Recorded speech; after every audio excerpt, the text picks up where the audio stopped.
چنانچہ مکہ مکرمہ میں ایک عورت تھی جس کو اپنے حسن و جمال پہ بڑا ناز تھا. وہ ایک مرتبہ نہانے کے بعد کپڑے بدل کے اپنے بال سنوار رہی تھی، آئینے کے سامنے کھڑی تھی اور بہت اپنے آپ پہ فریفتہ تھی کہ میں بہت حور پری ہوں. خاوند نے دیکھا تو اس عورت نے بڑے ناز نخرے سے بات کی کہ کوئی ہے مرد ایسا جو مجھے دیکھے اور میری تمنا نہ کرے. تو خاوند نے کہہ دیا ہاں، عبید بن عمیر. یہ مسجد نبوی میں ایک خطیب تھے، اس زمانے میں عالم تھے جو درس دیتے تھے اور بڑے باخدا بزرگ تھے.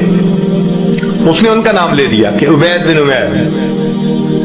تو میاں بیوی کا تعلق عجیب سا ہوتا ہے.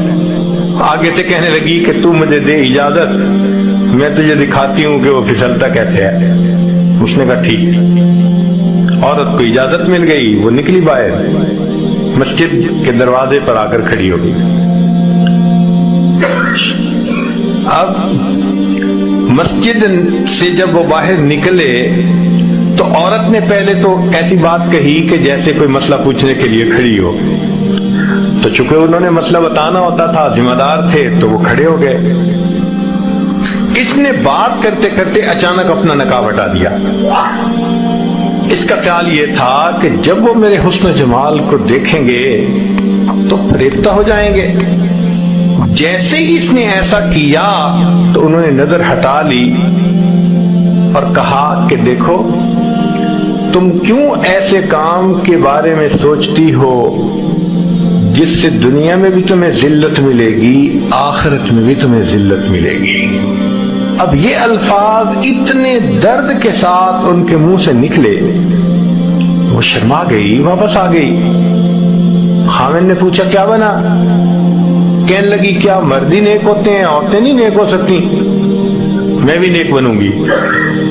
اس کی زندگی بدل گئی.